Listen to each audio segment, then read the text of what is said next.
Audio test, testing the audio, doing an audio check.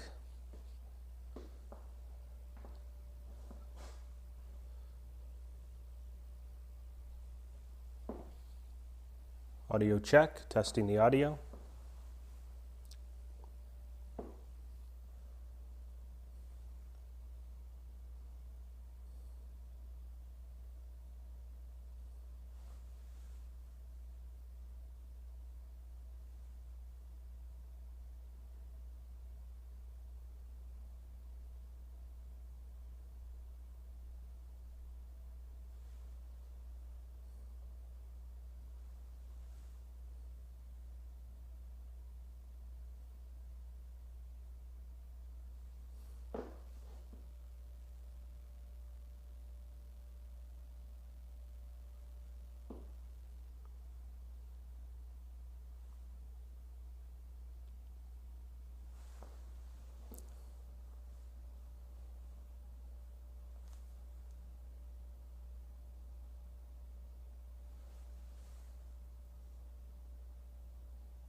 To me, the screen feels too. Feel like the color overall is a little better, but the screen seems really faded.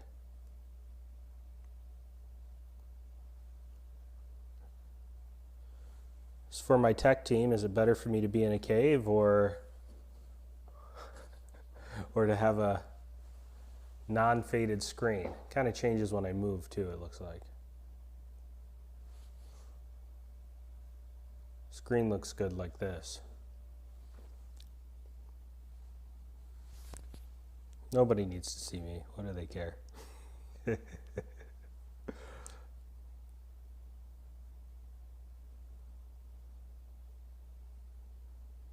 does not help.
Okay, we can take votes. What do people like? Do they like a little darker with the screen? Let me click through some slides. You know, that's not too bad.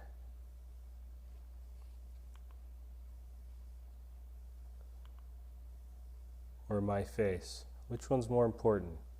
See, we got a few people on now. Probably have more here pretty quick.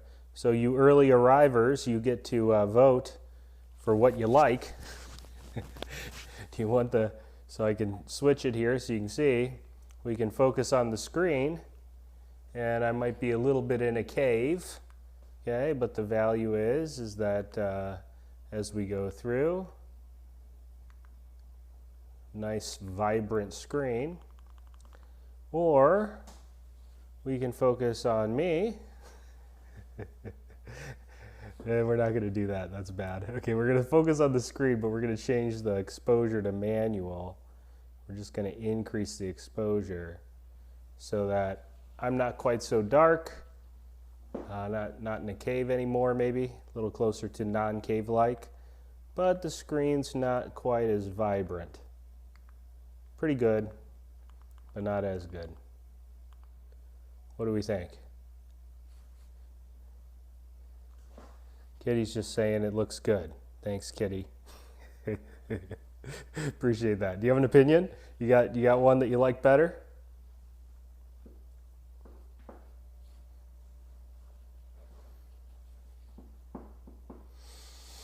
I think I'm kind of partial to not being in a cave, but if you guys don't care, then maybe I shouldn't either.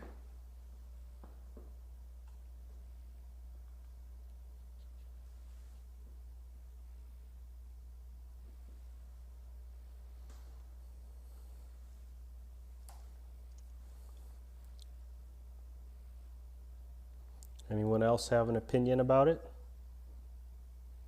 My tech team says this is better. So maybe we'll go with this setting. The longer it sits here, the more I don't notice. But Mr. Einstein Retirement Man is looking a little faded. That's okay. All right, Debbie, thanks. Debbie says we look good the way we are.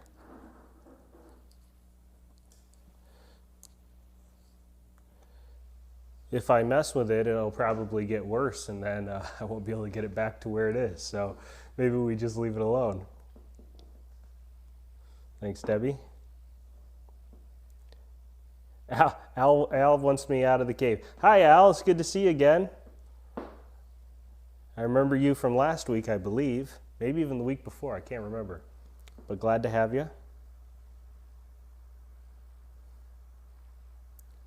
Al prefers me out of the cave. You might be a little biased, Al, because you've seen the presentation before, so maybe you don't need as good a look at the slides. I do tell some jokes that I don't know how they sound in a cave, but yeah, we're starting at 7. That's right, Donnie. Yep, right at 7, about 9 minutes out. As you can see, I'm in a different location. My family's doing some traveling, and so we're enjoying the Upper Peninsula of Michigan and having a good time up here. And so I'm doing a presentation from at the house that we're staying at. So a little bit different setup. Thanks, Ron. Appreciate that. Good. Glad it's looking good.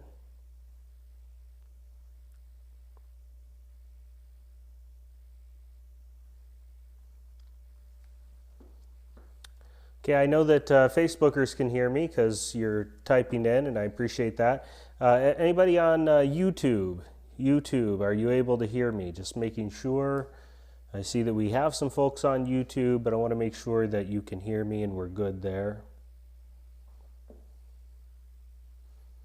Everything okay on YouTube?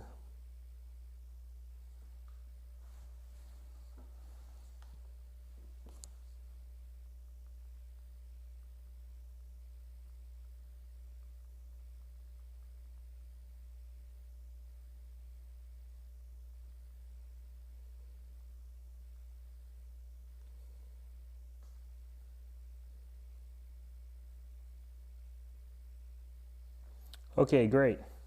Thank you, YouTube. Appreciate that. Thanks, Jennifer. Art, thank you. Jan, you were the first. Thank you for that. Appreciate that. Oh, Al was the week before. Okay, all right. Well, can't keep track of you, Al. Oh, okay. All right, good, Al. Yeah, we intend to do the tax workshop again. We've kind of taken a little hiatus from doing it. We find that it's kind of best in some cycles. And so right now we have sort of put that on hold, but we do intend to do another tax presentation again. If you aren't familiar with our daily podcast that we do, I'd encourage you to check that out. Again, we're going to start in about 6 minutes, but our daily podcast, I encourage you to check that out. I did an interview earlier today, actually, with Dr. Robert Pekorski, or Dr. Bob, as he's called by many folks. And he has been lecturing and talking about retirement, the combination of retirement and health topics, and how that affects us both from a health perspective as well as a financial perspective. I really enjoyed doing that interview with him. He had written an article in the Journal of Financial Planning, which we are avid readers of, and his article was really quite good. A lot of really big takeaways and key highlights, really revealing stuff in the realm of planning for long-term care. I know it's everyone's favorite topic. It's something we cover our eyes, hold our nose, try not to breathe too hard, and hope it doesn't happen to us. But the reality is, unfortunately, many folks have to deal with some type of long-term care. And so if you're ready to start thinking about that topic, I would encourage you to check out that interview. Again, we did it earlier today, so it should be pretty easy to find either in our YouTube channel or on our Facebook page. You should be able to see that.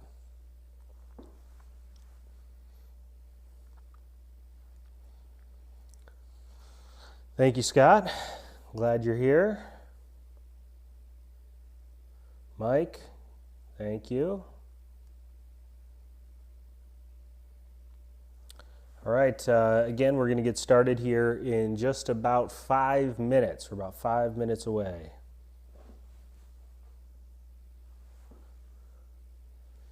Al lets us know that he's a watcher of the podcast. Great, Al. That's good to hear.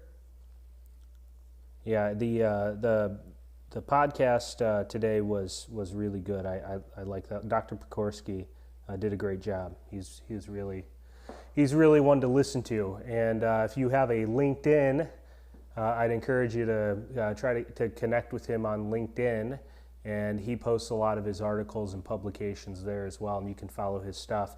Really good for an aging population. Not that any of you are aging, of course, but it's just really good stuff. Really does a nice job of combining that focus on physical health as well as financial health simultaneously.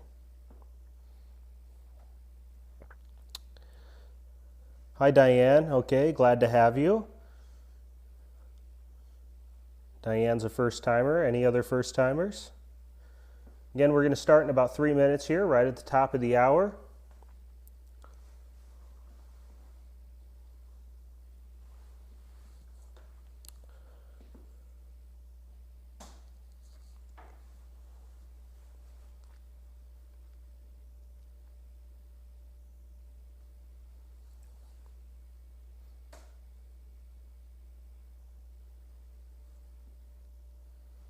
Okay, see that we have people continuing to come in. Okay, a lot of first-time viewers. Great, glad to have you. Maybe a little preemptive, but if you do like today's presentation, I'd encourage you to subscribe to our YouTube channel or follow our Facebook page, one or the other, or both. That would allow you to, of course, see additional content when we do other workshops like our tax workshop. We are, as I mentioned earlier, we did a podcast earlier today, an interview with Dr. Robert Pekorski, who's a medical doctor and a master of business. And so he does a nice job of combining health care needs with financial needs and how those two things coordinate together as we age. And so I encourage you to check that out, and you'd be able to see that content also similar content by subscribing.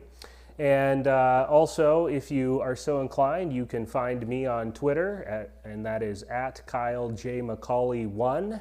If you are a Twitterer, never been too much of a Twitterer, but I've gotten a little more acclimated to it of late.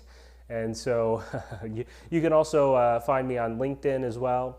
LinkedIn, I don't remember, you just look up Kyle McCauley in the Detroit area and I should pop up. But it's Kyle J. McCauley 1 because Kyle J. McCauley with no one beat me to it. He's a hockey player. So if you like hockey, you can connect with him also. But happy to interact with you at future events and future workshops and all of that. Okay, we're going to get started here in about a minute, so don't go anywhere. Get your cup of water or cup of tea or coffee or whatever you like. Leslie's saying, first time here, I did not receive my workbook. Yeah, that's right.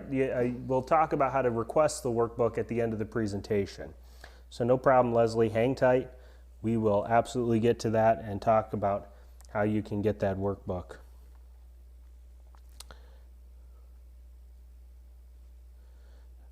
Okay.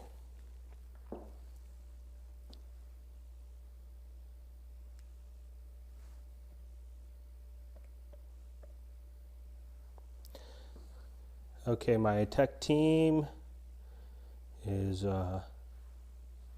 asking me to do something here. Okay, we're good. About ready to get rolling.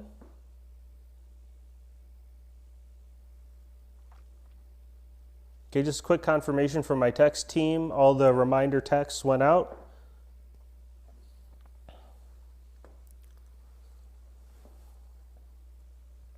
Just want to make sure before we get started, make sure everybody has an opportunity to join in before I get going.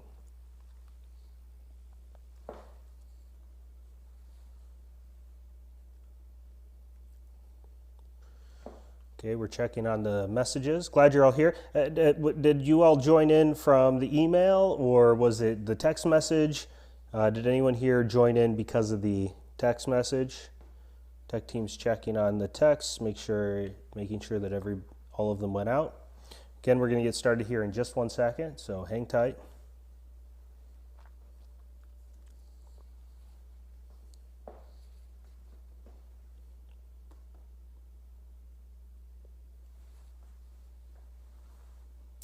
Okay, looks like we had a big group just join in, so I'm thinking some of the texts just were received. Okay, most of you are email. We've got a couple of people who got the text. I'm thinking the text messages are just now hitting. Yeah, most of you are email. Okay. No problem at all. If you give us just 1 second, we do want to give the text message a chance to go out.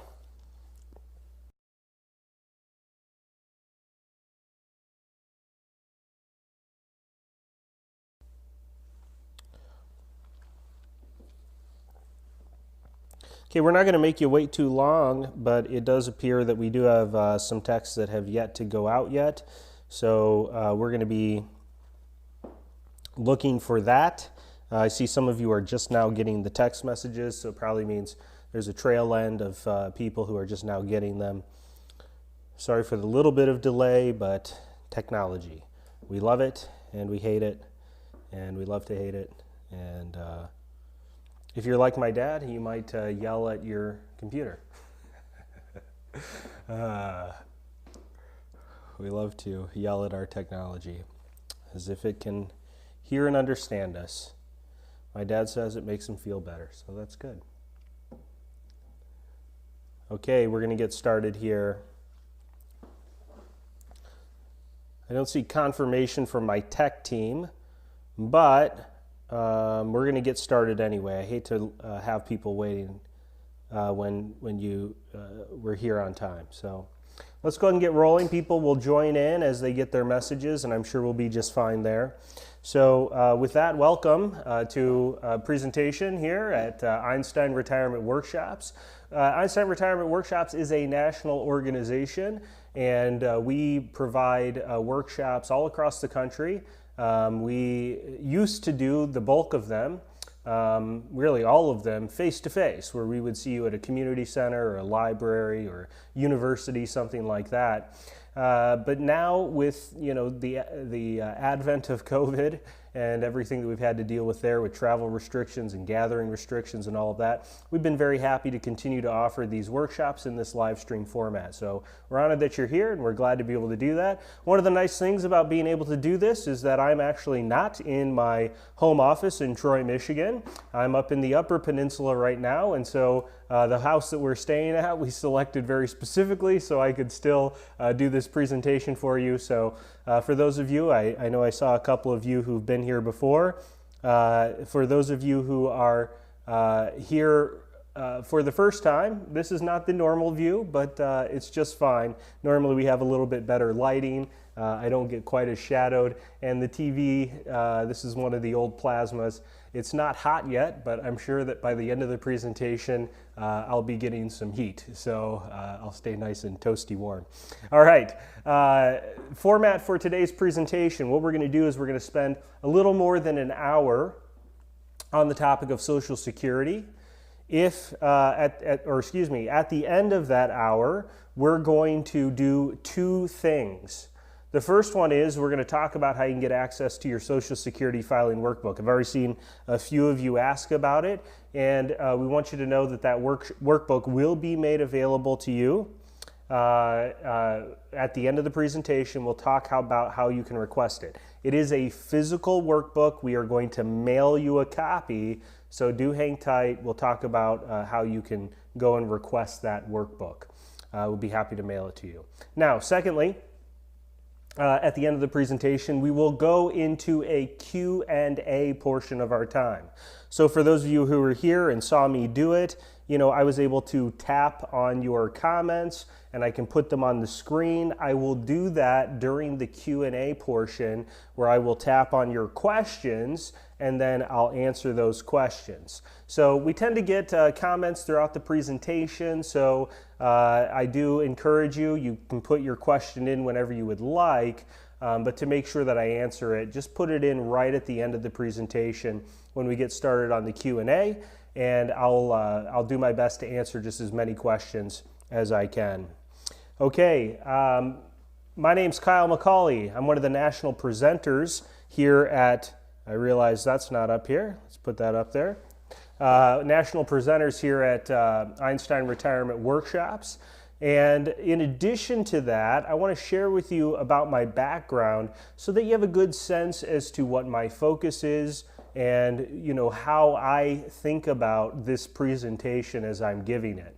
So I'm a managing partner of City Center Financial, which is a retirement planning firm. I'm also a chartered retirement planning counselor, an accredited portfolio management advisor, and then also a national Social Security advisor certified professional. So as the managing partner of a retirement planning firm, I think you can imagine that when I'm doing this presentation, I'm thinking about many other folks just like you who are also having things to deal with in making this Social Security filing decision. So we've helped our clients and many, now hundreds of folks, make good, high quality Social Security filing decisions. And so when I talk about the case studies and the various topics that we're going to discuss, I'm often thinking about other clients, just like, very similar circumstance to yourselves that have had to think through these various things. We are not affiliated with, nor are we employed by the Social Security Administration. That's good because we can give you advice. And technically they're not supposed to. Now they may say things that sound like advice, but you need to be aware that technically speaking, Social Security is not supposed to give you advice. Sometimes when they say things to you that sort of sound like they're giving you advice, sometimes that is proving why they're not supposed to be giving advice. but sometimes it's okay. Sometimes what they say is just fine. So just be aware of that. Also, we are able to give advice about Social Security and how that fits within the context of your retirement planning decisions because of our registered investment advisory firm, City Center Advisors. Why is Social Security such a hot topic? Why are all of you here? Well, every day, 10,000 baby boomers turn 65. Also, that will turn into 70,000 per week, 280,000 per month, and 3.64 million per year, and that's expected to continue for another 13 years. We highlight the age 65 because that starts qualifying people for benefits that they were used to paying for out of their FICA taxes. So Medicare and Social Security can be filed at this age. 62 for Social Security, obviously, as early as, but Medicare at 65. And so what that means is that we got a lot of people who are qualifying for benefits who were used to working and paying taxes into this system through those FICA taxes. So, brings up issues or concerns. Hey, what about sustainability of this program? Is there going to be something available for me when it's my turn to file? That's a lot of people that used to pay taxes. Now they're drying out. Should I be concerned? And we'll certainly touch on that. 65% of middle-income Americans derive more than 50% of their retirement income from Social Security. Now that's true, obviously, for those who haven't done maybe a great job of saving other forms of retirement income, but it's also true for those who have. And the reason is the benefits are still here, and in many cases they can be quite good. It is not uncommon for us to see a married couple with $40,000, $50,000, $60,000, $70,000 or more a year in combined Social Security benefits once they both have triggered them. So that can sustain a lot of people and in many cases can cover more than half of their total retirement income need. I think if we were in a room together, I've done this live enough to know that if I ask for a show of hands, who's been told don't plan on a Social Security check, we would probably see all of your hands or close to all of your hands go up. And the reason for that is that this system has been a topic of conversation both at the dinner table and politically for a long time. And the biggest concern is it seems maybe like something that's not sustainable. And so part of that fear about am I going to collect anything has caused some people to maybe not do the proper level of planning to maximize what they get out of the system. So, I'm probably preaching to the choir because you're here, but it is worth doing planning to get what you're owed out of this system because you've paid for these benefits, you're absolutely entitled to them, and it's worth maximizing what you get. Now, since 1985, pensions have really been evaporating rapidly. More than 84,000 pensions are gone. We also see pensions being frozen. We see them reduced after they've started. We've seen pensions where they have been, did I say frozen already? I think I already said that. Okay, frozen or even reduced after they started. So what that does is that highlights the importance of Social Security because these are both income streams that are guaranteed by a third party to continue to pay to you. So Social Security has become a really big backbone of most folks' retirement plans. Now, 46% of Americans today pass away with less than $10,000 to their name. And that statistic is here because we want to, of course, highlight one of the key features of Social Security. You see, you insure all the important financial things in your life. Do you insure your house? Yeah, of course. What about your car? Yeah. Your health? Absolutely. Do you insure your retirement? The answer is yes, okay? If you have a Social Security benefit, then you have a form of retirement income insurance, or we could say longevity insurance. You see, even that person that's passing away with less than $10,000 to their name, so long as they are still living, they are still receiving those Social Security checks. So if you want to frame in your Social Security benefit properly, you want to think about how does that fit into your retirement plan. Social Security is a form of retirement income insurance, or again, we could say longevity insurance. Why longevity insurance? People are living a lot longer than they ever expected to. A married couple, age 65, gentlemen, you have a 50% chance of making it to 92. Ladies, you have a 50% chance of making it to 97. My granddaddy's a great example of this. He never expected to live to 92, but that's actually the age he lived to. Passed away last year in December, not COVID, just old age, good old-fashioned way.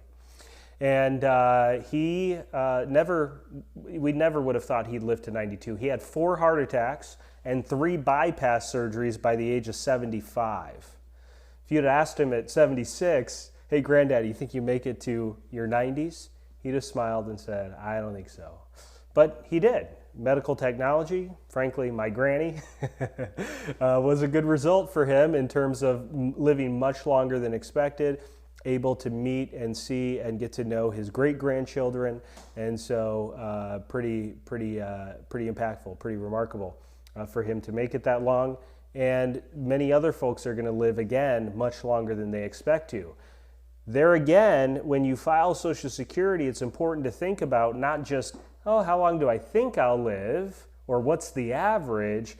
It's really important to consider the possibility that you may live much longer than you're expecting to when you make this Social Security filing decision.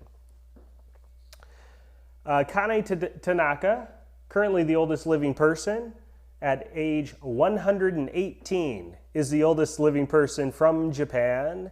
Interestingly, of the last 5 oldest living people, 4 of them were also from Japan. So if you really want to boost up your life expectancy and you're thinking about relocating, I might recommend that you go to Japan. We'll see if she makes it to 119. She turns 119 in January, so we're over halfway there. She's over the halfway mark to 119. We'll see if she makes it. Our focus for today, basics about how your benefit is calculated and how that works. Strategies for those of you who are married, options for those of you who are divorced. Also talk about options for those who are widowed. And if you fall asleep somewhere in the middle, please do wake up in time for taxes. I can tell you, having run now hundreds of analyses personally, our organization has now helped thousands of folks file for benefits and make those decisions. And what I can tell you is that if there is one single item that will take 2 strategies that kind of look close, there's some benefits here, there's some benefits over here, which one, maybe a flip of the coin, and takes away that flip of the coin and says, nope, this is no good, we got to file this way, it's the issue of taxes. So I want to make sure we spend enough time on that to give you some good insight. Let's talk about some basics of how your benefit works. The way that you qualify for a Social Security benefit is by paying FICA taxes, and you pay enough FICA taxes to earn a credit. You earn up to $1,470 of earnings will earn you a credit. You can earn up to 4 credits per year, and so that will give you 40 credits to qualify for a benefit. If you can earn 4 per year, that works out to 10 years worth of work. If you are not sure if you have all 40 credits, pretty easy to find out these days. You just create a profile at ssa.gov. And when you go to ssa.gov, you can do 2 things. Let's say 3 things. We're going to talk about the third one just very briefly. The first one is you can see right there in green boxes that go across the screen and then a big green check mark at the end. If you have the big green check mark at the end, you have all 40 credits and you qualify for a benefit. The second thing you can do is you can download an up-to-date Social Security statement, which is important to do because there is a statute of limitations on checking your earnings history. And so you do want to check your earnings history every year to make sure it's correct. Occasionally there's mistakes, as I'm sure you can guess, but you'll be amazed to hear this. Rarely are the mistakes in your favor, so it is something that's worth checking every year. The third reason that I'll touch on very briefly, there's a bill that's being pushed in Congress right now that has Social Security wanting to mail out Social Security statements to everyone over the age of 20. Please sign up for the online portal and tell them not to mail you that. Social Security has enough financial troubles already. They don't need to waste money on mailing out statements when it's so easy now to have an online profile. If, of course, you are the person who likes the paper statement mailed to you, then please have them mail it to you. You will not hurt my feelings. Okay, the highest 35 years. The highest 35 years of earnings is what is used by Social Security to calculate your benefit. If you do not have all 35 years, here's how it works. Social Security will say take 25 years of earnings, let's say you only have 25, and then they'll add in 10 zeros when they calculate your benefit.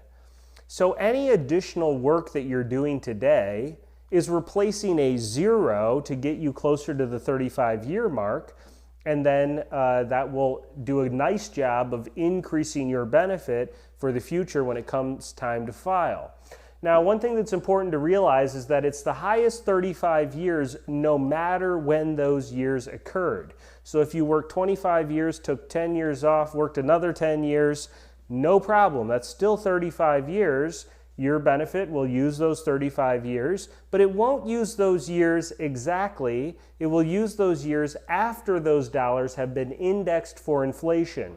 In your Social Security filing workbook, which we're going to mail to you, there is an indexing table.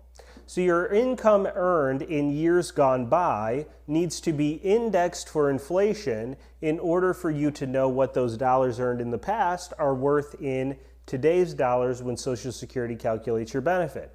Let's take an example. Let's say in the year 1980 you earned $20,000. Well, $20,000 in 1980 is worth a little more than $80,000 in today's dollars. What you would see on that indexing table is that you plug in your $20,000 and you need to multiply it by 4 and change to equal today's valuation. So that 80, oops, sorry about that, knocked off my mic there. And I just did it again.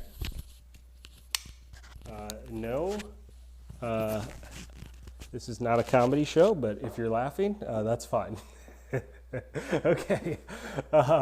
Feel like that's a little, what is it? I prefer the intellectual humor whenever possible. That was a little, what is it, the Three Stooges style. Okay, highest 35 years. I forgot where I was. 20,000 in 1980 is worth 80,000. If you're earning 60,000 today and that's your lowest income year in the past, you're not going to replace it. And so that's what you need to understand. Okay, so the 20,000 is worth 80,000 in today's dollars. You have to earn more than the 80,000 in today's dollars in order to replace that lower income year in the past. Okay, some people mistakenly assume that just because you're working today necessarily means that you're increasing your benefit in the future. Not necessarily. You do have to replace a lower income year in the past for your work today to increase your benefit. Now, it's not necessarily that it's decreasing your benefit, it's just it may not be increasing that benefit. Okay, the two main provisions that can reduce your Social Security benefit are the government pension offset and the windfall elimination provision. If you have what is called a non-covered pension, a non-covered pension is a pension that you earned while you were not paying taxes into the Social Security system.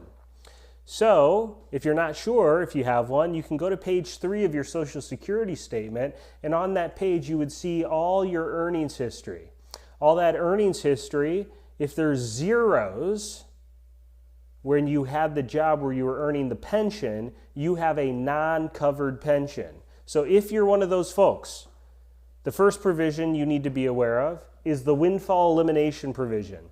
That applies when it's your Social Security benefit that you also have. Okay, the calculations are in your workbook. They're a little complicated because they have to do with number of years of substantial earnings, which I do not have memorized. And so you just need to understand that the windfall elimination provision, when you claim your Social Security and also your pension, depending on how many years of substantial earnings, you'll have a reduction on your Social Security. It can't reduce it to zero. You're always going to get something, but the amount is going to be determined based on the number of years of Social Security earnings you have. The second one you need to be worried about is if you do not have your own Social Security. In that case, if you're trying to file an ex-spousal or spousal Social Security benefit, you have to deal with the government pension offset. The government pension offset applies this way.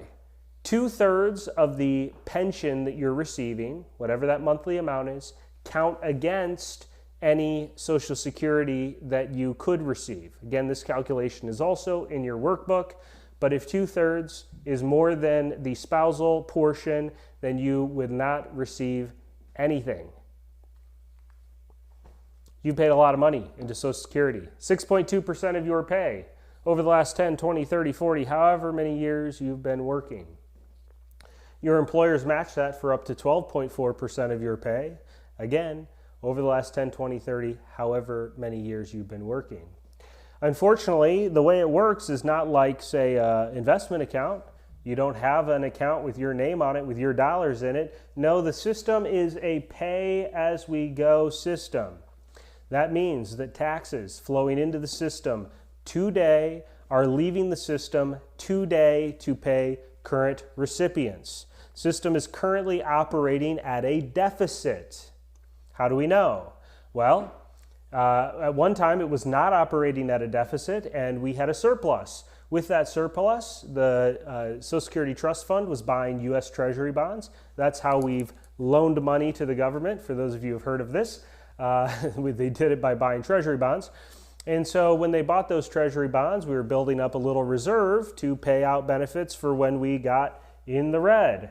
We've been in the red since 2010, and so what that means is that Social Security is now selling, the trust fund is selling Treasury bonds to pay out current benefits. We're fully funded through the year 2035. In 2035, the Treasury bonds are gone, and we're paying for it all on taxes, and the taxes are likely to not be enough. So in 2036, it's estimated that we're going to be funded roughly 75 cents on the dollar. Now, here's what that does not mean. In 2026, you should not expect your check to be cut by 25%. Why? Well, because if it was, there would be riots. Okay, yeah, I mean, that's part of it. But they'll fix it in some other way, more of an actuarial way, an accounting way, a calculation, a mathematical calculation way. So what they'll do is they'll reduce benefits for your children and grandchildren. How do we know this? Well, they did it to you, so they'll do it to your kids and grandkids. How do we know they did it to you? Well, your parents could file for their full retirement age benefit at 65. The oldest of you can file at 66. Then there's a big group of you, maybe the majority of you, that can file at full retirement age of 66 and some number of months. And then there's the youngest of you who have a full retirement age of 67. So that move from 65 to 67 in the full retirement age was a fix to the Social Security system. And so they'll do that to your kids, right? Maybe they'll take away the 62 filing completely and push it to 65. Maybe they'll change the full retirement age all the way up to 70, something like that. We don't know what they're going to do, but they have to do something because the system is underfunded. So increasing taxes, likely not the best strategy for our government for all kinds of reasons, but it is the one that gets the most pushback, although maybe it would be in some ways the most reasonable. Okay, how are benefits determined? I know I said that many of you do have a full retirement age of 66 and some number of months, but just for ease of explanation, we're going to assume for a minute that everyone has a full retirement age of 66. If you file for benefits at your full retirement age, you receive 100% of your primary insurance amount. Okay, your primary insurance amount is the amount that is estimated for you on the very front page of your Social Security statement. In the upper right corner, that big bold number is your estimated primary insurance amount. If that number said $2,000 and you file at full retirement age, you would receive $2,000, 100% of it. If you want to file early, you can. You can file as early as 62, and you'll be eligible to receive 75% of your primary insurance amount, turning that $2,000 benefit into a $1,500 benefit. If you'd like to delay past full retirement age, you can and be rewarded for it.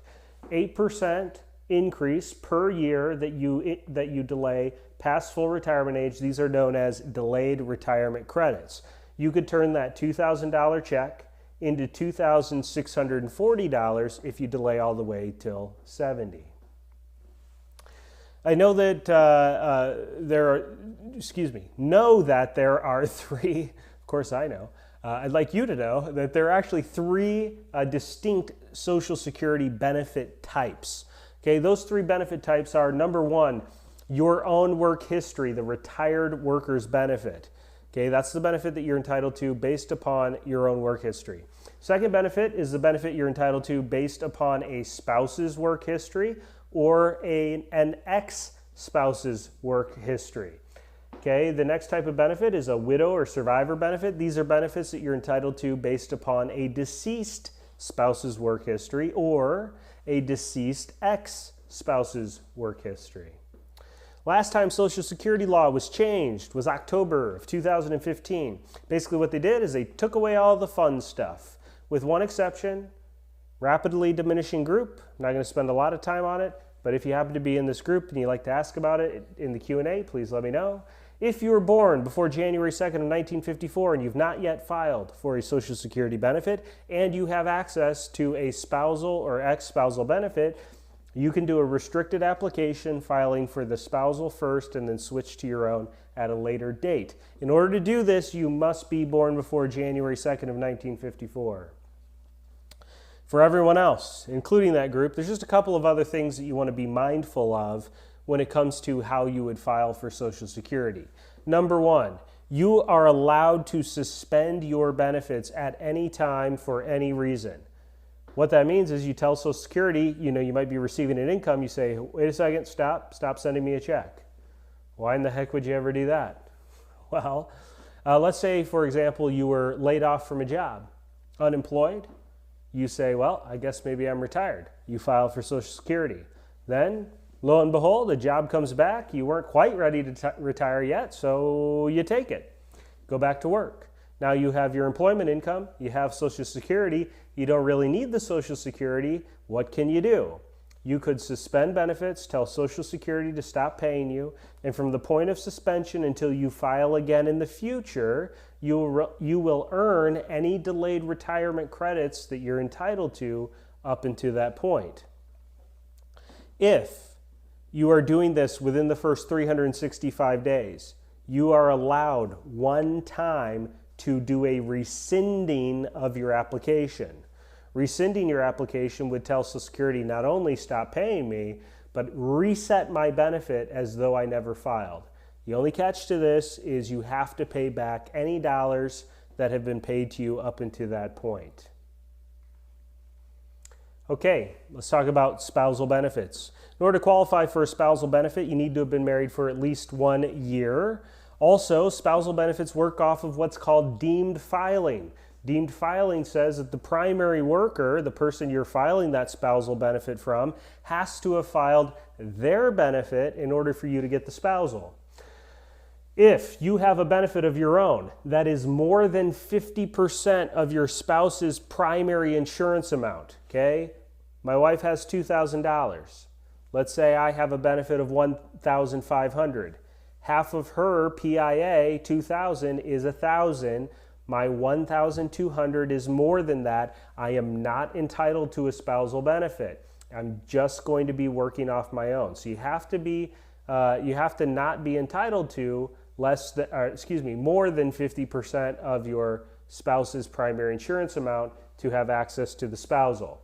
It's 50% of your spouse's primary insurance amount, not the benefit amount. So if John's primary insurance amount is $2,000, Jane is eligible for half of that, $1,000, at her full retirement age. Now, if John files that benefit early at 62, he's getting $1,500. But if Jane waits till her full retirement age, she will still get the full $1,000. It's not half of what John gets, it's half of John's primary insurance amount, then modified by Jane's age. So if Jane waits till her full retirement age, she still gets the full $1,000. If she files early at 62, she's not going to get half of John's. John's getting $1,500. Half of that's $750, but Jane doesn't get $750. That's 75%. She gets 70%, or $700. So spousal benefits reduce on a faster schedule when filing early. If you want to think about it like extra penalties for spouses who file early, maybe that's a fair way to say it. Also, there are no delayed retirement credits for spouses when you delay a spousal benefit. If Jane waits till 70 to file her spousal, she doesn't increase that $1,000. It's still only $1,000. So there is no incentive for spouses to file early. Common example, Jane has a $500 a month benefit. John has $2,000. Jane's thinking, I want half of John's, $1,000. I don't want just my $500. Wonderful. Except deemed filing says John has to file. So if John wants to delay till 70 and max out his benefit, Jane also has to wait till 70 to collect the spousal portion. But she could start at full retirement age and start collecting $500 a month, and then when John files at 70, she'll go from $500 to the full $1,000. Okay, survivor benefits. Survivor benefits apply like this. Married couples, when one of you passes away, only one benefit remains, and it is always the higher of the two. So, my wife has $2,000 in her benefit, I have $1,000. I pass away. I take my $1,000 with me, she keeps her $2,000. My wife passes away. I say goodbye to my $1,000 and I keep her $2,000. Only one benefit remains, it's always the higher of the two.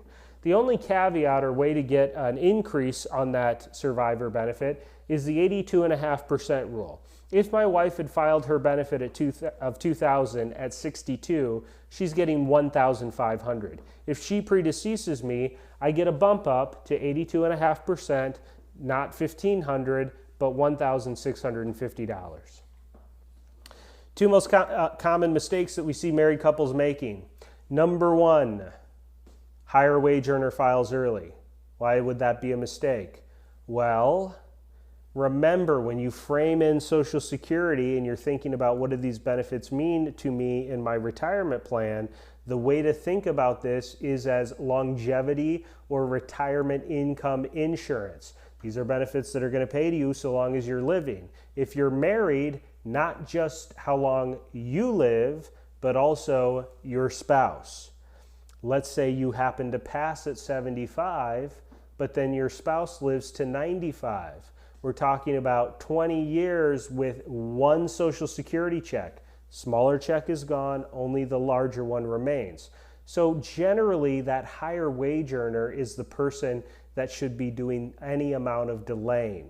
If we make a recommendation, the recommendation for a delay is always or generally going to be on that higher wage earner, not the lower wage earner, because of those longevity needs and concerns. Okay, generally speaking, when one of you files, you're going to file early to some degree or another, and the other one might delay to some degree or another, obviously within reason, but likely that's the type of recommendation that comes back. It almost never works out for both of you to delay past full retirement age. Almost never, okay? Maybe for tax planning reasons, maybe for portfolio success reasons. We've run thousands of analyses. I can just tell you it almost never works out for both of you to delay past full retirement age. Again, one of you is likely to file early to some degree or another. One of you is likely to delay to some degree or another. Let's talk about divorced spouse benefits.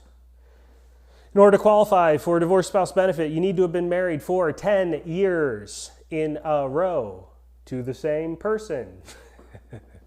Okay, married 7 years, divorced, remarried 5 years, divorced, even to the same person. Doesn't matter, 7 plus 5 does not equal 12. One of those two stints has to be the 10 years in order for the divorced spouse benefit to qualify. I know none of you came on here for marriage counseling, but if you need a reason to hang on, there you go. You may not be currently married, okay? If you've remarried and you had a marriage that lasted more than 10 years and you're thinking, gosh, I'd like to file on those benefits, sorry, it's just not available, okay? Right? You're going to be filing off your own work history or the new spousal benefit. Same benefit amounts in terms of extra penalties for filing early and no increases for delaying apply to the ex-spousal benefits as did those regular spousal benefits. You are independently entitled to file an ex-spousal benefit so long as you've been divorced for at least 2 years. This is the big difference between ex-spousal benefits and spousal benefits.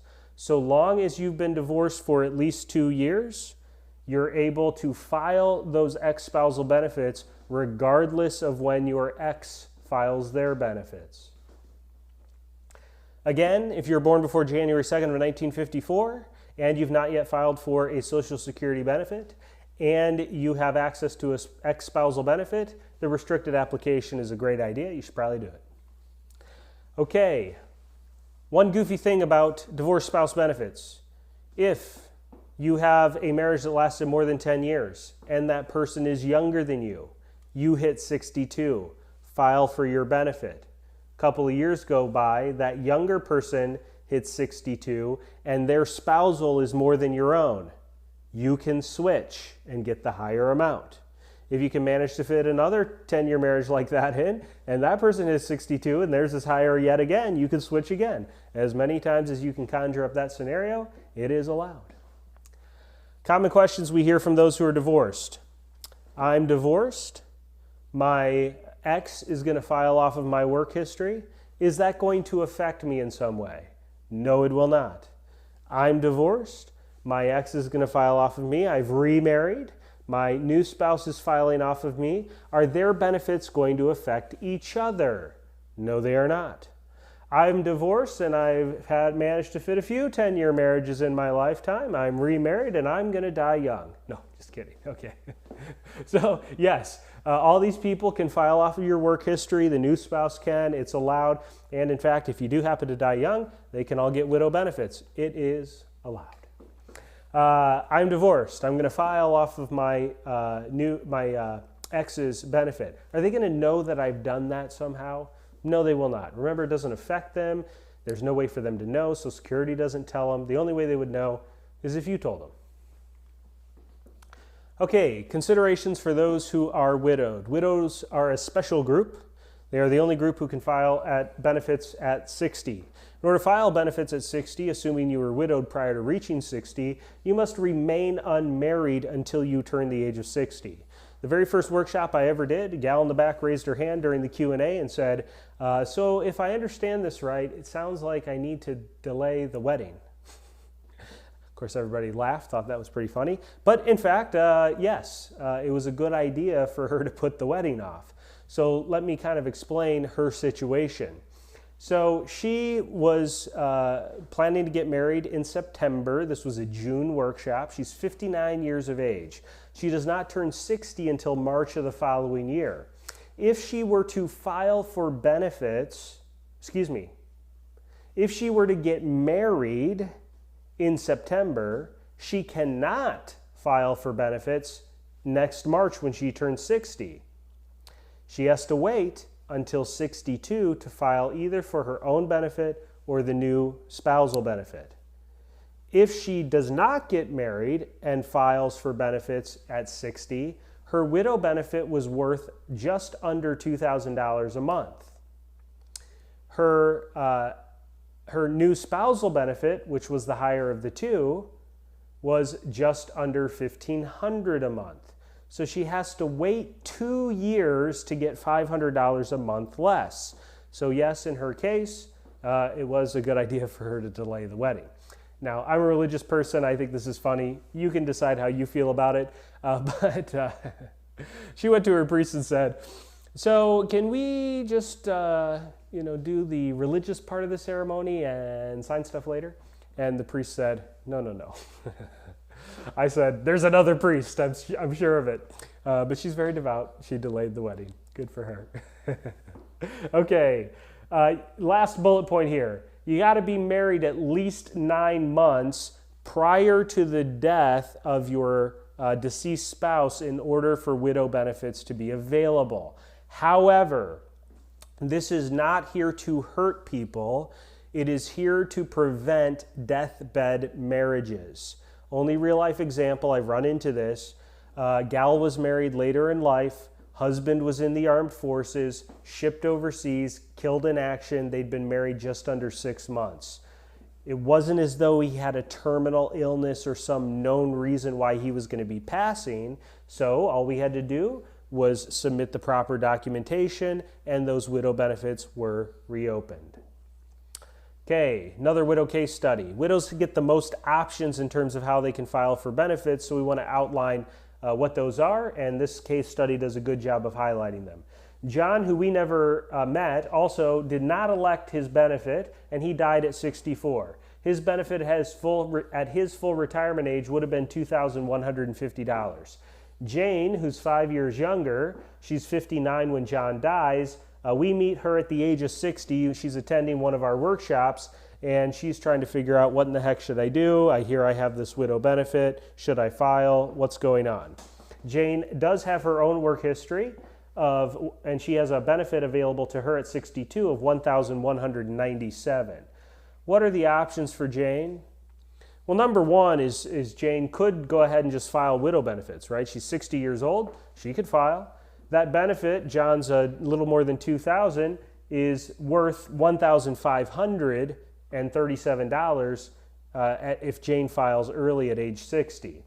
If she files at 60 and then passes away at age 85, over her lifetime she would have received $461,000. But Jane has options. She doesn't have to do it like that. What else could Jane do?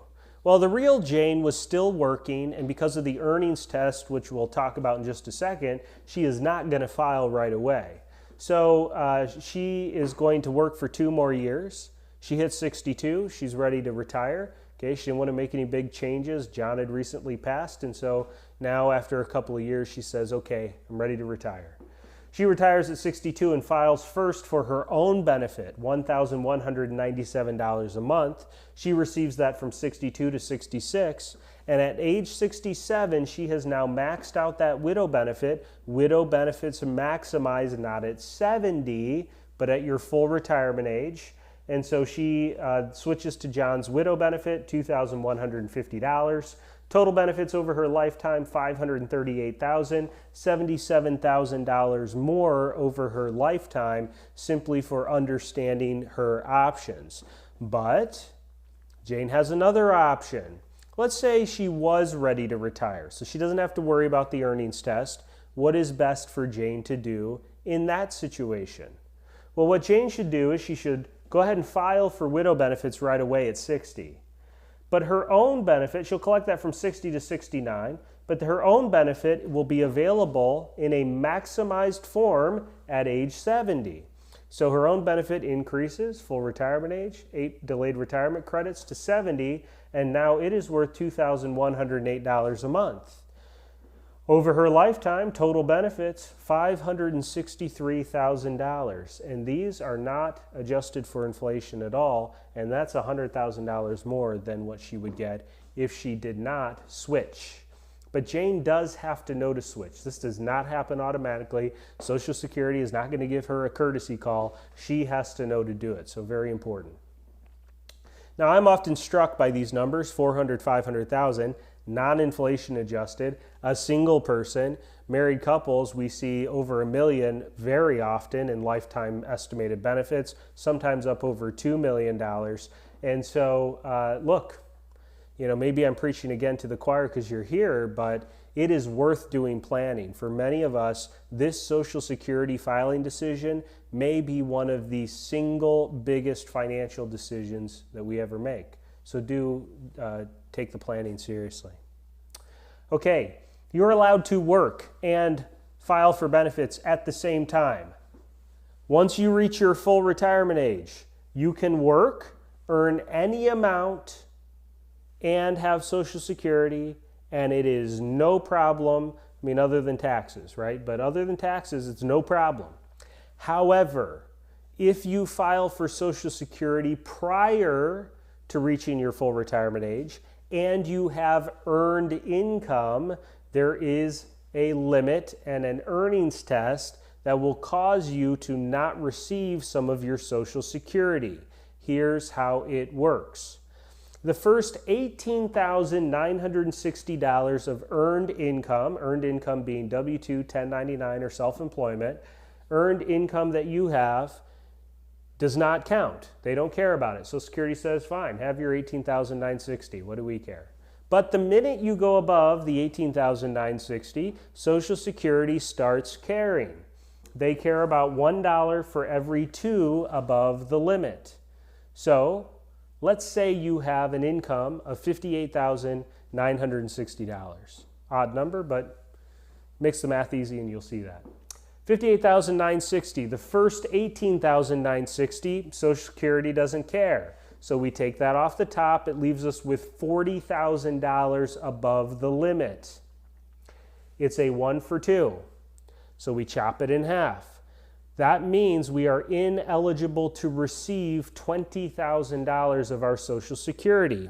Let's say the benefit you're applying for is a $2,000 a month benefit. $2,000 goes into $20,000 10 times, meaning you will not receive a benefit in January, February, March, April, May, June, July, August, September, October. Then you receive a $2,000 check in November and a $2,000 check in December. Some people do mistakes. As my father would say, grief is never good. But we thank Charlie Brown for that wonderful. Is there some place I can put this where I'm not going to hit it? I don't know. We'll see. Thank you, Charlie Brown, for good grief. Okay. I forget where I was. Some people mistakenly assume that if they go above the limit, they simply get a reduced amount, but they still receive a benefit all year. Not so. Social Security will simply not pay you anything until you have paid back what you were ineligible to receive. Okay, the right side of this page almost never applies to anyone, but if you're in the year that you turn your full retirement age and you'd like to file for benefits before reaching your full retirement age, your earnings test is $50,520 and it's a 1 for 3 limit. But you have to hit the $50,000 before you turn your full retirement age. If your birthday's in March, probably no big deal. If your birthday's in November, maybe you have to deal with it. Okay, taxes. Taxes is unfortunately a little complicated. We know this very easily because we can pull up publication 915. This is page 1 of that publication, and we can see that this is a 33-page document. Why does it take 33 pages for Social Security to tell you everything that you could possibly want to know about how you'll pay taxes on Social Security? Because just like about everything with taxes, they can't do it simply, they do it complicatedly. Publication 915 is that document if you want to look it up. There are some helpful things in publication 915, maybe a little tongue-in-cheek, but it was helpful to me, okay? So but there are worksheets, okay? This worksheet is in this publication, and this worksheet will detail out for you the 19-step process that you must go through to determine how much tax you're going to owe on your Social Security benefits. Now, what we are not going to do is cover all 19 steps, so don't worry if you're worried about that. Put your mind at ease, okay? We're not going to cover all 19 steps. What we are going to do is we're going to highlight some things that we think will be helpful to you when you are thinking about how to file and how taxes may factor in. So, line 1 here is where you would put your provisional income number. Provisional income is the number that is used by the IRS to determine how much of your Social Security benefit is going to become taxable. Provisional income consists of 3 items. Number 1, all of your income, your adjusted gross income. So capital gains, long and short, any wages that you have, 1099s, K1s, rental income, interest income, dividend income, everything that you have. Plus, okay, that one's not a surprise, but the other 2 kind of sting.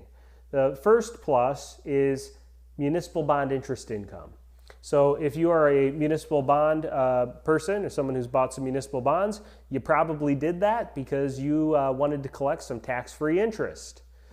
The problem is today that if you have some municipal bonds and you now are filing Social Security, your municipal bond interest income does count towards your provisional income number, which could cause Social Security to become taxable, so not quite as tax-free as we had hoped. Yes, the IRS does find a way to get at just about everything. Okay, last one. This one is the stinger. 50% of the Social Security benefits you're receiving count towards the number that determines how much tax you're going to owe on Social Security. So I've done this live enough to hear people shout out things like, hey, that's double dipping. So, if you're feeling that way, I kind of get it, I understand, but that is how it works. Now, if that number, if you're single and that number is above $25,000, you could be paying tax on up to 50% of your benefits. If that number goes above 34,000 single people, you could be paying tax on up to 85% of your benefits. Married couples, 32,000, you start paying taxes on your benefits.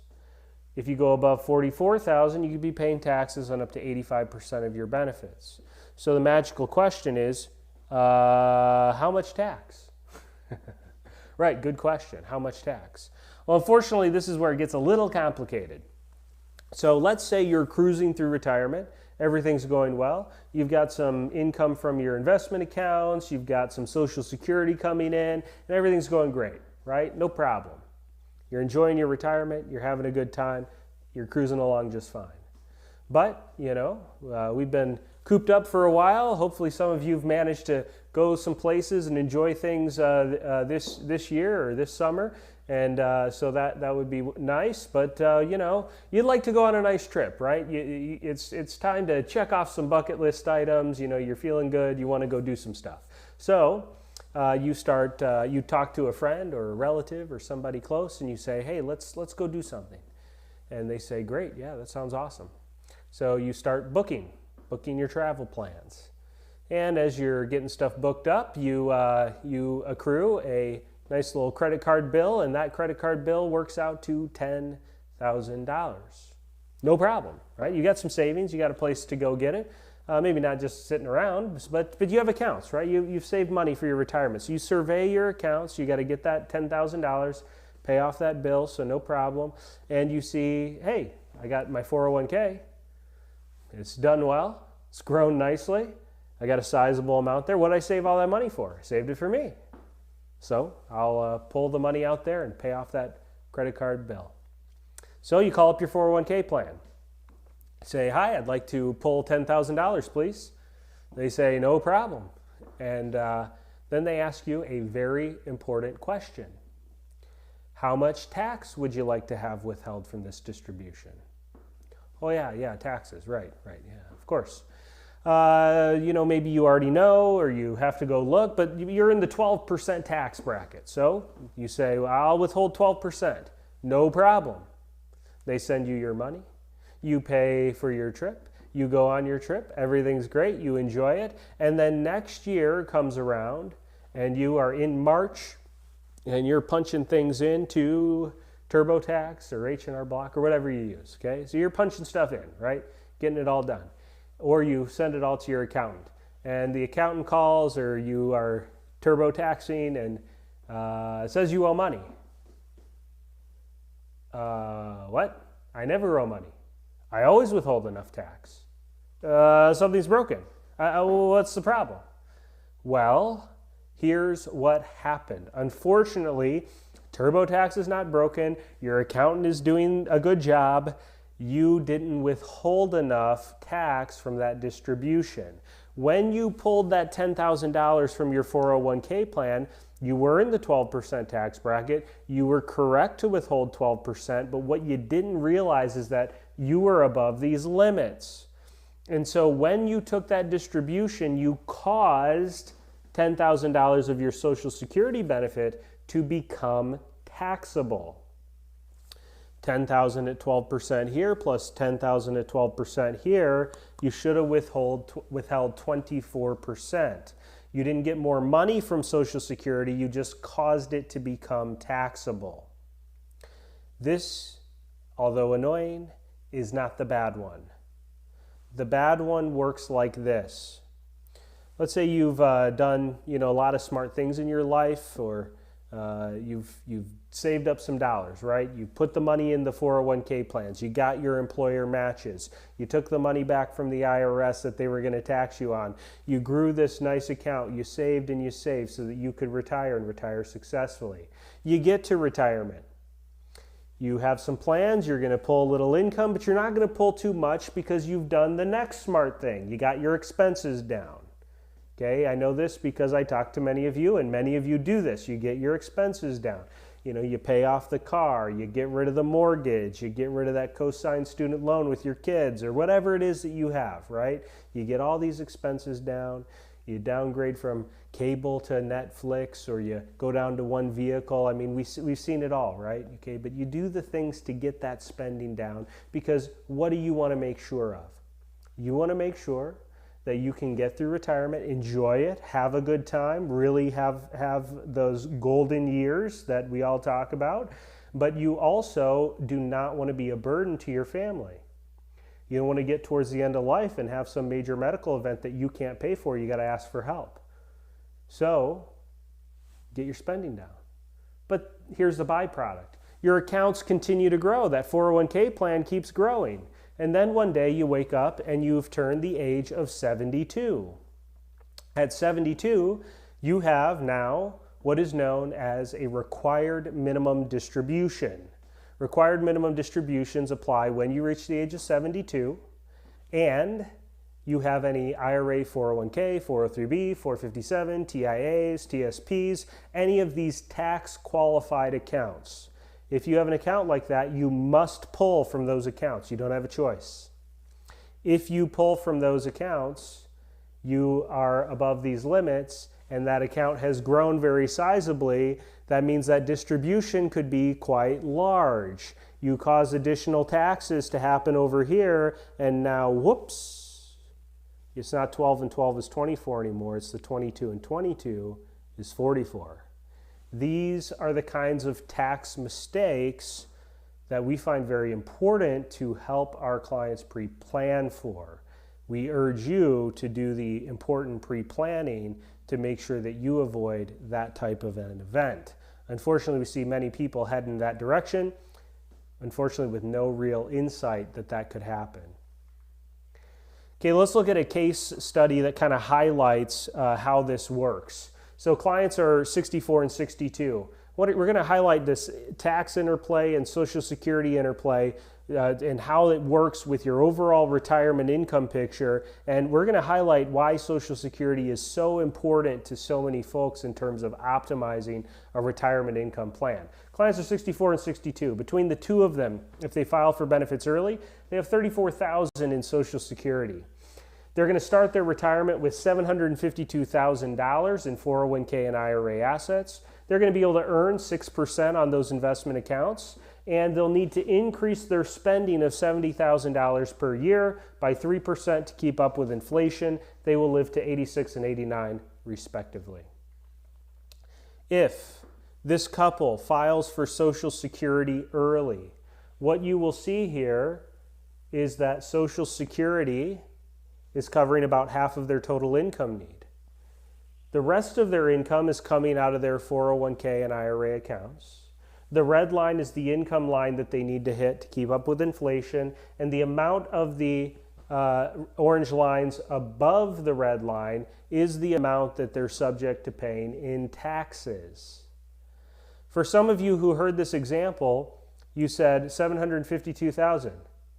That's pretty close. Okay, it's a little off maybe, but close to me. 34,000 Social Security. Yeah, it's in the neighborhood. All right, fine. Our age is similar. And so this example is going to be quite pertinent. For some of you, you heard that and said 752,000.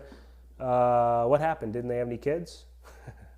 So look, in this example, what you're seeing here is when they file Social Security early, because of all the pressure they put on their portfolio and the excess taxes that are being paid, you notice those taxes are increasing exponentially, not linearly. That's because of that double taxation process. By filing Social Security in a non-optimized way, unfortunately, they run out of money 14 years too soon. Now, if you're looking at this example and you said, I knew that was going to happen, Kyle. I knew that you were going to run out of money. They didn't save enough. They didn't work enough. They got to keep working. Well, actually, they don't necessarily need to keep working, but this couple has a tax problem with only $752,000. So the difference between this slide and the next slide is only a change in the Social Security filing strategy. We are only changing that because we want you to understand how important the Social Security decision that you make really is and how it's not in a vacuum. You have to factor in how your taxes are going to play in. You have to factor in how your investments are going to play in. You got to factor in your portfolio longevity and your longevity. All of these things have to be taken into account in order to make the highest quality Social Security filing decision that you can. And why wouldn't you want to do that? So here's the key. This slide to the next slide is only a change in the Social Security filing strategy, and you'll see a couple of things. Number one, portfolio lasts the rest of their life. You see, what they're going to do in the early years is they're going to get all their income out of their 401k accounts. Puts a sizable amount of pressure on their portfolio. We might feel uncomfortable with that, but once they trigger Social Security, look at how much more of their total income need is covered, drastically taking pressure off the portfolio thereafter. And I don't know if you can see this, little orange lines above the red line, but not too much. Okay? It is not uncommon when we do pre-planning for folks to get them in a position that once they file for those Social Security benefits, they could be paying very little and sometimes even no taxes. We're not implementing any advanced tax planning here, no Roth conversion strategies, no restructuring of investment accounts, none of that stuff. But if we did, very likely this couple could be paying zero taxes. Portfolio lasts the rest of their life. If we compare the taxes side by side, the optimized Social Security plan is the blue lines. Taxes are a little higher early, but in the long run, they pay way less in taxes. All these orange lines above the blue lines are all the excess taxes that are being paid simply for filing Social Security in a non-optimized way versus an optimized way. Now, eventually, on the non-optimized plan, they stop paying taxes, but they're broke, so it's not a good deal. This couple, by optimizing Social Security, gets three major benefits. Number one, they get $186,000 more out of their Social Security benefits. Two, their portfolio lasts 14 more years. Three, even though they weren't paying any taxes for 14 years in the non-optimized plan, they still save on taxes by optimizing their Social Security benefits by $35,000 over their lifetime. Okay. There on your Social Security statement, a couple of quick things. There are no cost of living adjustments applied to that statement. It is a snapshot in time. Your statement also assumes that you work all the way till 62, retire, file immediately. Or all the way till full retirement age, retire, file immediately. Or all the way until 70, retire, file immediately. It's your work history only, no spousal coordination, and then certainly and obviously no advice.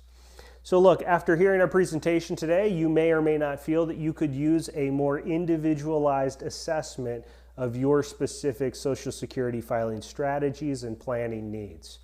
If you do feel that way, we have made arrangements for you to be able to receive a complimentary free Social Security analysis. Now, we're going to talk about in just a minute how you can request a free workbook. You get the analysis for free if you would like that as well. And I don't think you paid anything to be here, so we've got too much free stuff, right? That's the problem. Okay, so if you're thinking and you're going, hey, wait a second, what gives? Well, let me just address that for a minute. So, well, they took them away again, but there was a short stint there for a few weeks where you could go to Costco, and Costco had samples. Okay, they used to have them, then COVID, and then they had them for a brief stint, and now no more. Thank you, Delta, the variant, not the airline. And so, so samples. Okay, why does Costco, which is a hideous place to go to, but the redeeming factor used to be on the weekends. I say it's a hideous place to go to because it gets so crowded on the weekends, which is typically when I go. And so, what's the redeeming factor? Well, they used to, or they would normally have samples. Why does Costco give away samples? Because they like giving away free stuff. No. They do the samples because their hope is that you try something that you weren't intending to buy, and you say, hey, wow, that's pretty good, and then you go ahead and make a purchase. The sample that always comes to mind for me was the grass-fed beef bratwurst. We buy them fairly regularly now because I tried it and I said, hey, that's pretty good. But it was a sample that caused me to say, wow, that's really not bad. I like that. And so we sort of feel that way about our analysis, okay? This analysis for your Social Security benefits, we believe, is a very good sample of the work and the value that we're able to provide to our clients in the realm of retirement planning. And so we believe that if you receive this analysis from us, there's a very good possibility that we may earn the right, or maybe I should say the privilege, or maybe I really should just say the honor, okay, of serving you with other planning, whether that's retirement planning or investment planning needs that you may have. And so that's why we do this. That's why we offer it at no cost for free. Now, if you think an analysis like this could be helpful to you, let me tell you a little bit about what's inside of it. So first of all, personalized strategies specific to you. It'll detail out for you. Here's when we think you should file. Here's the exact time. December of 2022, Mrs. is going to switch to the survival. Okay, you get the idea. Okay, detailed strategies, and we'll give you multiple options. We'll talk through the differences. We'll compare the differences. We'll look at a break-even analysis. What's the best way to file if this happens or that happens? Okay, all of this is included in this analysis for you. Now, the thing that sets our analysis apart, if you've ever received a Social Security analysis or done one of those free calculators, the thing that's going to cause you to go, wow, I'm so glad I got this. I'm really happy that I went ahead and took advantage of this analysis. The thing that sets ours apart is this right here, okay? This is a screen capture from our Retirement Defender software. This is a proprietary retirement planning tool specifically geared to help us do tax planning within the framework of retirement planning for our clients. And so we get to look in a very detailed way at how taxes is going to factor in to this Social Security decision and how it's going to factor in overall to your retirement plans and strategies. And so, for example, this is a part of the analysis here. Okay, on the request, when you're requesting the analysis, for those of you who are, it's called the Retirement Income Cash Flow and Tax Analysis portion. So if you select that, then that's what you'll get this part also. Okay, now one thing that's important when you're looking at a good cash flow analysis is you'll notice here that we're suggesting this couple do a $42,350 Roth conversion. Okay.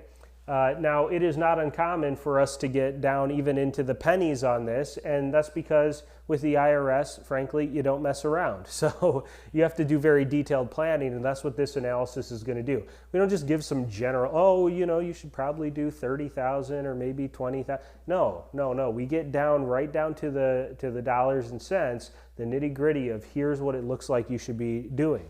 Now we look forward into future years and we say, how does that help? Well, for this couple, doing these Roth conversions kept them from being taxed on the full 85% of their benefits for the rest of their life. Really good deal for them. Also, it was able to get them more dollars into Roth dollars. Roth dollars are completely tax-free, and so they have $700,000 more of tax-free monies, and so that's a big deal. It made a big difference to them. How will your numbers look? We don't know. We have to see. Okay, so if you're going to request the analysis, I really encourage you to get this portion of it also, because it's the thing that really sets ours apart, and I think it'll be very helpful to you.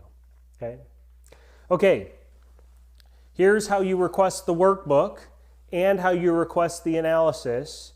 As soon as I'm done describing this, we're going to go right into the Q&A portion of our time together. Okay, so if you have a question, go ahead and throw them in the chat, and we'll start answering them in just a minute.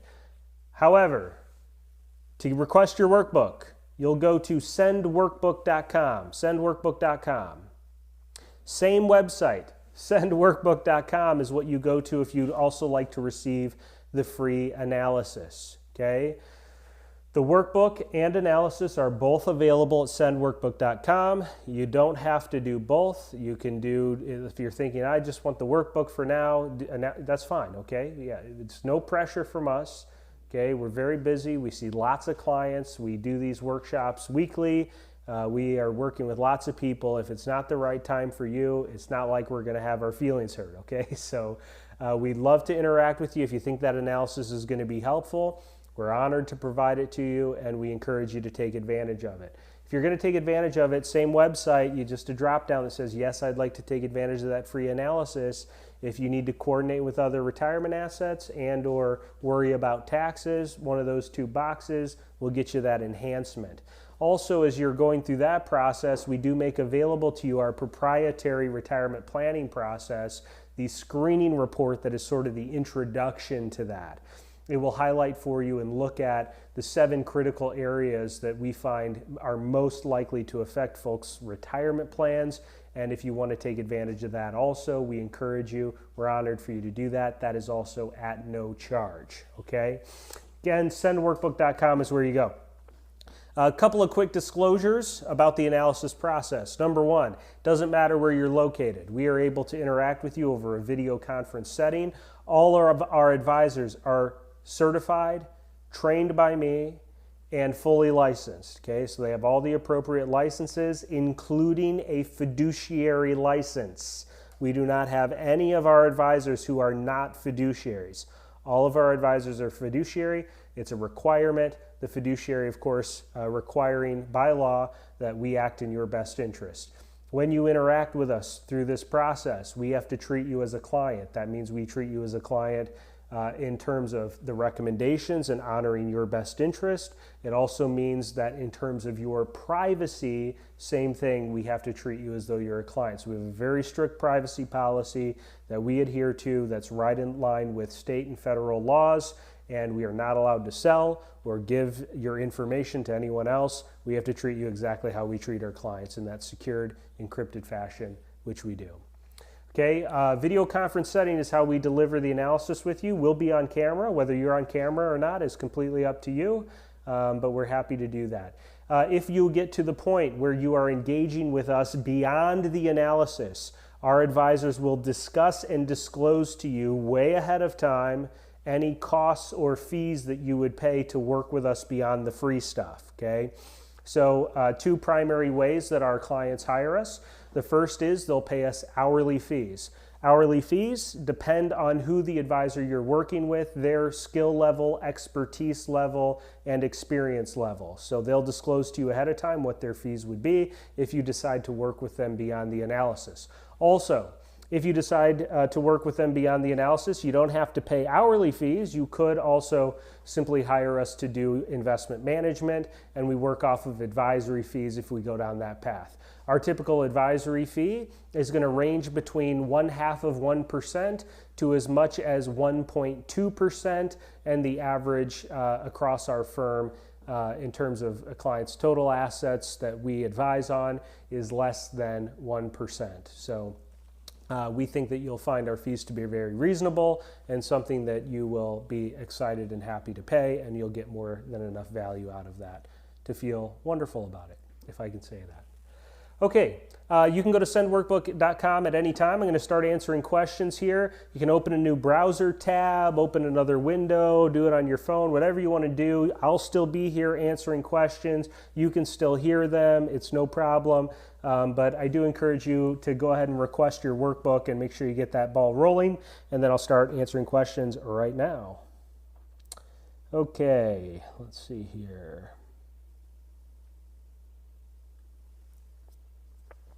Savannah from YouTube says, so if I wait to full retirement age and I make over $50,000, I can still draw my Social Security. There's no limit on the amount of earnings. That's correct, Savannah. You heard it perfectly. Okay. Beth asks, is Social Security income taxable when you retire and are not working?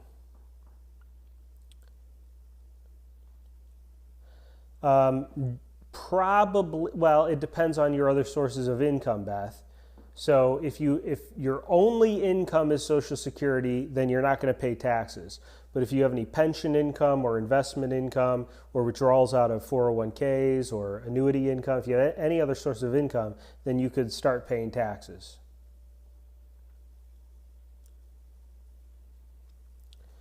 Okay, Jay is saying, Kyle, break even for Social Security.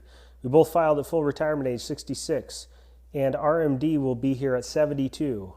How does taxation come? You stated double taxation, a bit confusing. Yeah, so Jay, it's not for sure that it'll be double taxed, but there's a good chance. It depends on, what your income levels are at. If you're above the 44,000 or 32,000, if you're above the 32,000. Then you may be dealing with the double taxation unless your other source of income are already high enough to push you to the full 85%. It is confusing, Jay. I'm sorry for that. But if you're getting the analysis, we'll be able to detail that out for you. If you're not, what you want to do some research on is a thing called the Social Security Tax Torpedo. Okay, Antonio says, we need more of these type of seminar meetings to build a maximum understanding of this. But one was a full symphony of sounding knowledge. Thanks. I hope you're saying this one was. I like the idea that it's a symphony of knowledge. I like that.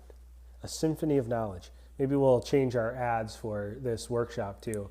A symphony of knowledge of Social Security. I like the sound of that. Thanks, Antonio. All right. If you weren't talking about this one, then I guess I'll take the compliment anyway. All right. Katina Cobb says, what if you've been on Social Security disability? So Social Security disability simply will convert to regular Social Security once you reach your full retirement age.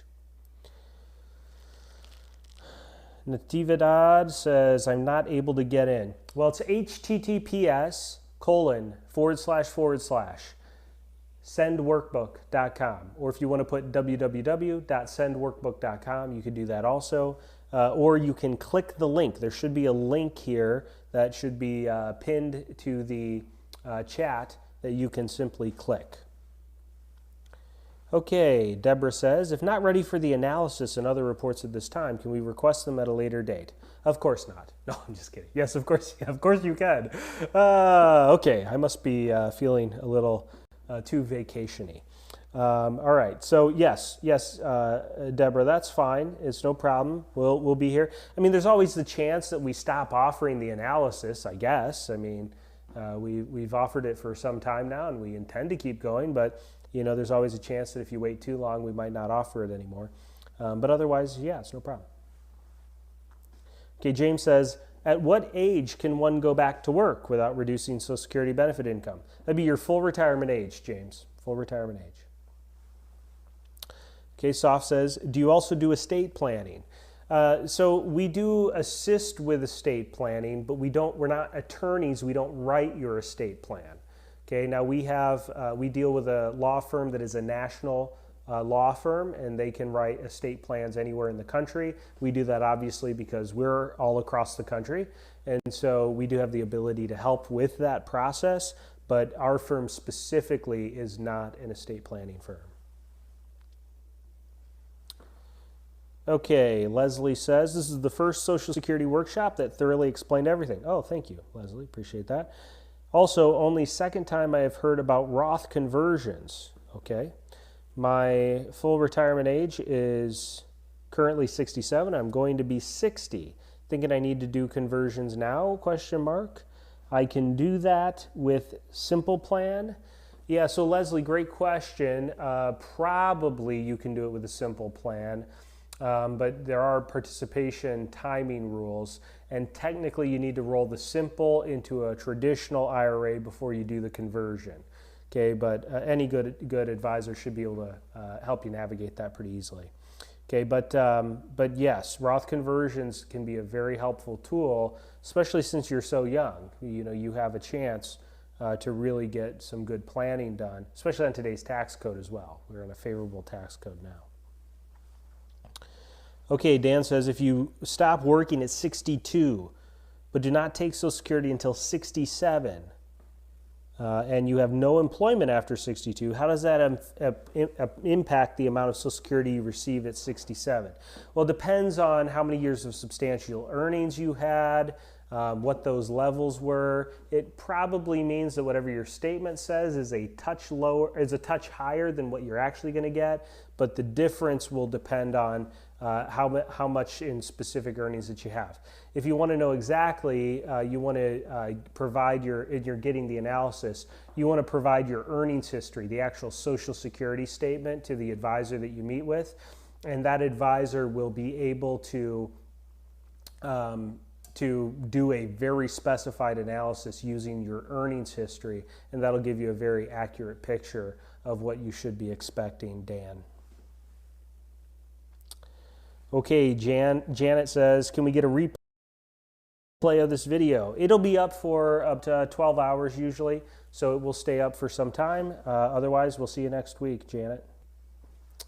Okay, what needs to be provided for the analysis? So the analysis is that initial meeting with one of our National Social Security Advisor certified professionals and fiduciaries is going to be an initial fact-gathering meeting. So we'll gather the information that's required to get the analysis together. Generally speaking, for that meeting, you want to be prepared with a Social Security statement, investment account statements, all the financial things that pertain to your specific circumstance. So any income streams that you have, any of that stuff. Sometimes it's helpful to have a tax return handy. Okay, it just depends on your specifics as to what documents are going to be meaningful for your analysis. Okay, Jeannie says, how does Social Security address unemployment? Unemployment is considered earned income, and so you have to be mindful of the earnings test. Commercial Campers, semi-retired, says, if my husband claims benefits off of my wages, does he get the same amount as me, or 50%? 50%.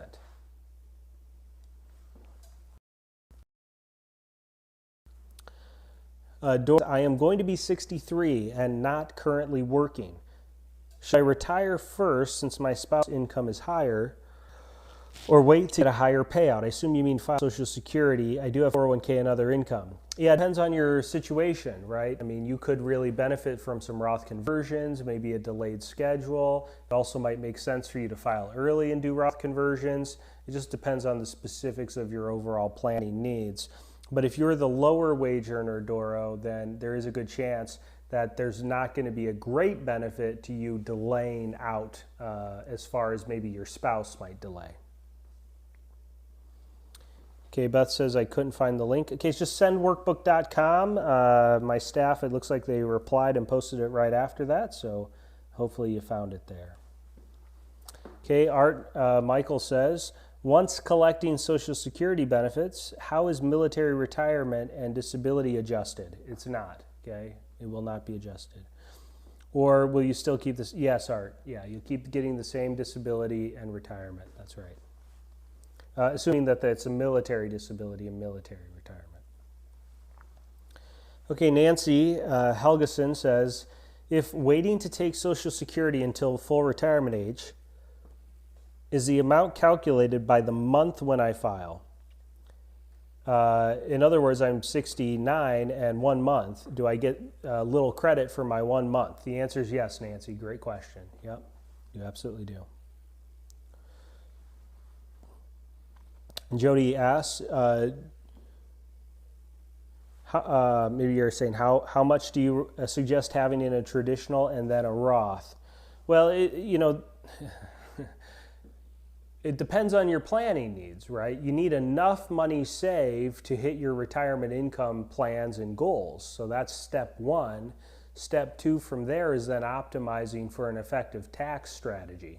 So in terms of how much, the more in Roth, the better. But, there again, it depends on your overall planning needs. The bigger and more primary issue is to get enough saved so that you can retire and hit your income goals.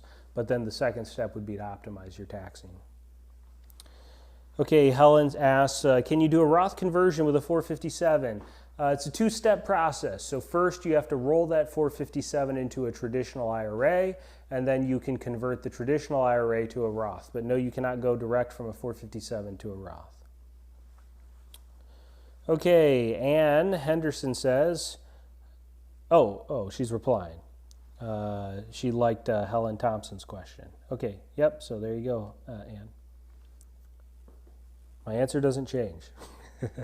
Okay, Judy says, earnings test, is unemployment income added to your income calculation? Yes, Jeannie. Mash Brains, some of your names are kind of funny, I like them, says, does a taxable IRA to a Roth conversion add Social Security income to your base? No, only earned income do you pay FICA taxes on.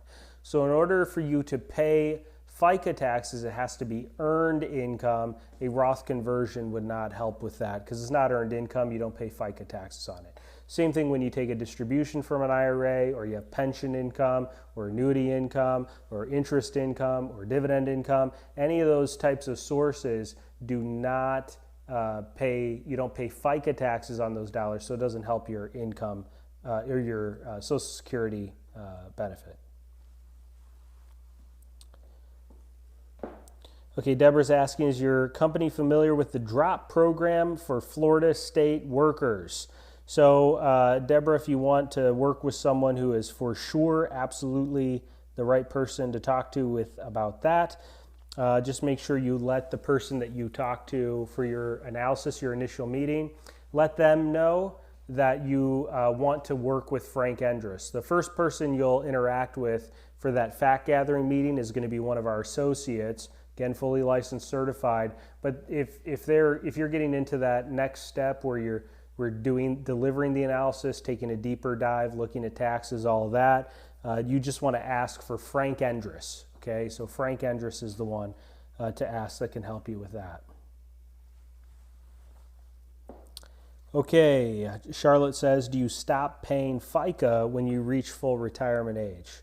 No, you don't stop paying FICA. If you have earned income, you pay FICA. You could be 100 years old. If you have earned income, you pay FICA taxes.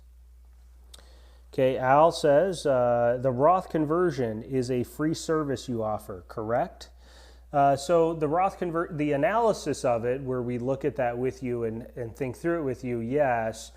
In order for us to actually assist you with Roth conversion planning in actuality, where we calculate your taxes, give you the recommendation, help you actually convert the dollars, you have to be a client for that, okay? So if we're actually helping you with the process of doing the conversion, that is something we do for clients. We don't do that for free.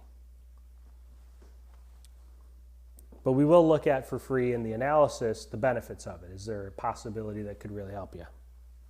Okay, Jennifer says, my mother has a Social Security right now of $1,079. She also receives an annuity in the amount of $306. Those two combined is more than $25,000 a year. 1,300, that's not more than 25,000. I don't know if it's more than 306 or maybe what, but that's not more than the 25,000. So I'm not sure. Am I doing my math right? Yeah. So you're at 13,000 plus another. Yeah, you're not even over 20. So I'm not sure. So she doesn't pay any taxes with those numbers, Jennifer. Unless you typed them wrong, feel free to correct me. Okay, Jay signed up for the book and the analysis. Okay, great, Jay. You'll get a lot out of it. It's good. Okay, Jeannie says it costs to convert to Roth. Yes, you have to pay taxes on those conversions. If you're in the low tax bracket and 70 doesn't seem to be worth it. Maybe the opposite, Jeannie. It depends on how much you have in IRA, because once you hit 72, you have to pull from those accounts. So if doing Roth conversions now in a low tax bracket saves you from getting pushed into a higher tax bracket down the road, and we revert on the current tax code to the old tax code, which is not as good, then your Roth conversions now may be a wonderful idea. Now, you would never want to convert everything all at once. You need some kind of strategic plan to spread it out over a number of years. Okay, Katina Cobb says, on disability, when I reach 65, will I be able to draw off my husband? If he files for his benefits and 50% of his benefit is more than what you're getting, yes. Jay's asking, do you have any local presence in Texas? We don't have any advisors located in Texas, but we do have a lot of clients in Texas. Occasionally we go down there. Jill says, can I convert an inherited IRA to a Roth IRA? Yes. Yes, you can. Oh, no, I'm sorry. What am I saying? No, you can't. Hold on. Rewind. Can I convert an inherited IRA to a Roth? No, you cannot. You cannot do that. I must be getting tired. Maybe times for just a couple more questions because I'm kind of wearing down. Again, if you haven't already, go to sendworkbook.com, request your workbook, request your analysis, subscribe to our YouTube channel, follow our Facebook page. We'd love to interact with you at future workshops and events, and we'd love to see you. Okay. Janet says, can you explain again why you don't want to take the higher earning person at 62? Yeah, because the higher earning person is going to be the survivor benefit when one of you passes away. So if the higher wage earner files at 62, they may be sticking that surviving spouse with a lower Social Security benefit for the rest of their life. And if they happen to die early, that could really be painful. Okay, Art says, many thanks. Good. All right, good. Oh, great, Art. Yeah, thank you. I look forward to seeing you. Okay, Jeannie says, apologies. What I meant was, does the unemployment count as a year of your income and added to your 35 years of total high earnings? Yes, you pay FICA taxes on it, so the answer is yes. Okay. Paula says, during the analysis, do you look at any annuities?